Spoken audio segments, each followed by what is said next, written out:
Mohammad Shtayeh. He is the current Palestinian Prime Minister of the Palestinian National Authority. Thanks so much for joining us. You know, Palestinians were hoping this deal would actually disappear and that there would at least be solidarity among Arab leaders to reject it outright. That hasn't happened. Mahmoud Abbas then asked the United Nations for another resolution to stop this deal from being implemented. It looks like the UN will disappoint you there again. Might we now be at the point where you and your fellow Palestinian leaders can at least draft a counterproposal to Trump's plan?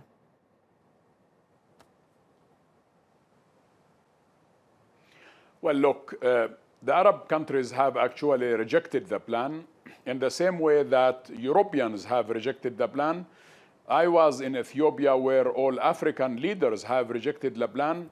So the least to say that President Trump has actually no partner in the whole world for his memo of understanding between Netanyahu and himself. This plan has been born dead, and now it is on the way to burial. For us, the most important part of the story is that we should not leave a vacuum.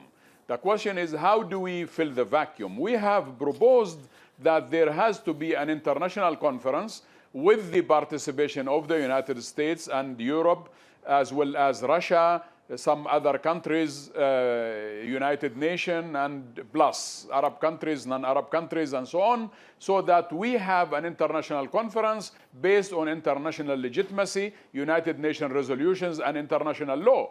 This is the way forward if we are going really to settle this Palestinian-Israeli conflict. The only way forward is to take this into a total different direction. This plan is not, it is only that he doesn't have any partners, but this plan, it does create an apartheid system in Palestine. It does not fulfill the political aspiration of the Palestinian people, and it only leaves some sort of autonomy within the overall Israeli control. This is not what the Palestinians want, and this is not what we have been fighting for. And that is most understandable, but there is one very unfortunate reality in all of this. You do not have the unanimous support, unfortunately, of Arab leaders here, and Trump is very quick, as is Netanyahu, to say again and again that the leaders of Bahrain, Oman, the United Arab Emirates, and Saudi Arabia are all on side with this deal.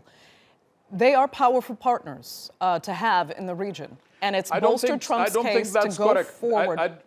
No, go ahead. I don't think that's correct. The Arab ministers of foreign affairs, unanimously, all of them have actually signed on a statement in which they have totally rejected the Trump initiative. It was loud and clear. Muslim, OIC, Organization of Islamic Countries, ministers of foreign affairs there who gathered in Saudi Arabia, all of them, without any exception, they rejected the plan. So therefore, we should not be misled by some sort of Israeli-American rumors that Arabs are divided over the plan. No, they are not. There are some different point of views here and there, but we haven't seen any reservations on the statement by the ministers of foreign affairs in Cairo or the statement by ministers of Islamic countries in Saudi Arabia. So I think the Americans, they were hoping that they might have a partner. Actually, they don't have one. Okay, so what will happen then if this deal is bilaterally enforced by the United States and Israel? You've seen how Trump operates. They will make these decisions with zero international backing, all the criticism coming down, particularly from the UN, and they will still go forward with very controversial measures that are against Palestinian interests. So what will be your steps if more unilateral action by the US is taken to enforce this plan? Well, look, obviously, this is not a peace plan. This is a manifestation of occupation. Israel is the occupying power. Israel is actually expropriating land and territory every single day. And Israel is bringing more settlers to the Palestinian territory every day. So the colonization program is actually ongoing. Now, the problem is with some sort of backing of the United States. Under any circumstances, this does not be considered as legitimate. From our side, there are measures that we will take. First of all, we will see whether the Israelis are going to go into the direction of annexation of the Jordan Valley as well as some settlement blocks as they claim. We will see. It didn't happen yet, but we are expecting that it might happen. That actually will end every single relationship between us and Israel, whether at the political level, at the economic level, at the security level, or at the legal level. This is one. Secondly, we are in direct dialogue with European countries who have been discussing this issue in the last week, and they postponed to complete the discussion by March 17, when there will be a new Israeli government. So I think the whole situation is very fluid. Everybody is in the mood of wait and see to see where things are heading. From our side, we know exactly what we will do the moment Israel goes into the direction of annexation. What is that then? What exactly will you do? I told you, our relationship with Israel is designated into 4 directions: political, economic, security, and legal. And we are in a situation in which to fully and totally seize every relationship with Israel if Israel goes into that direction. This is what I'm asking. The whole Israeli-Palestinian relationship will be totally redesigned. Is that honestly a deterrent for Israel? Because they will only say that once again, you're not being cooperative. All the onus is on the Palestinians for not even trying to speak to us. You know that's what will happen, and Israel has been able to progressively take the territory we're talking about based on that stance, and this will perpetuate that. We know that. We know that Israel is a colonizing power. We know that Israel is the occupation power.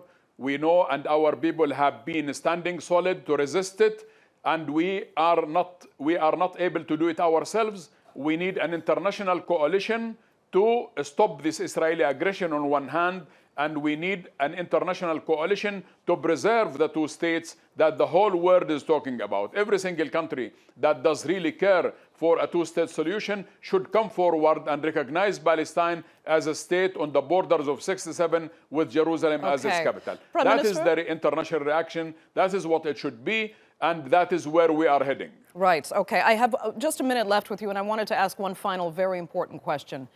How much do you feel all Palestinians, including yourself and your party, are paying a price for the actions of Hamas? Because that is the organization that the U.S. and Israel have been able to point to again and again and say, you know, true or not, these are the extremists who don't want peace, and they decide what happens in the Palestinian territories.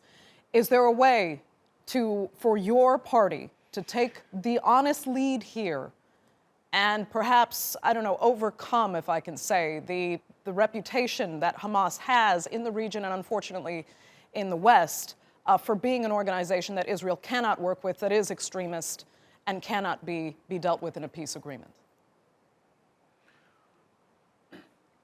Well, look, the answer to this is that we, all Palestinians with all Palestinian factions, we have decided to put our split behind, and we go into elections for the Legislative Council and for the presidency. Hamas has accepted this, and I think to go into that direction, it does create a new momentum for the Palestinian unity. It does close the door for continuation of this split, West Bank and Gaza, Hamas and others. And I think this is a situation in which we have all of us to rise up to the challenges and put this split behind us. Let some sort of Israeli claims here and there. We know that Israel is so much interested in keeping the Palestinians divided, and we should not give Israel any chance to continue with its divide and rule policy, and that Gaza is aside and the West Bank is aside and Hamas is there and so on. The Palestinians, we are, and our president has made it very clear, and this government in particular, we will make every effort to unite the Palestinian front, because the challenge is not only for the West Bank, the challenge is for West Bank, Gaza, Jerusalem, and all Palestinians wherever they are. We have to be united, and we are going into that direction. Israel until now is blocking these elections, and we hope that by the time Israel finishes its own elections, we will exert international pressure, and we will talk to every partner that this election should take place, because it is the door opening for ending the split between West Bank and Gaza. Prime Minister, thank you so much for joining us on TRT World. We greatly appreciate it.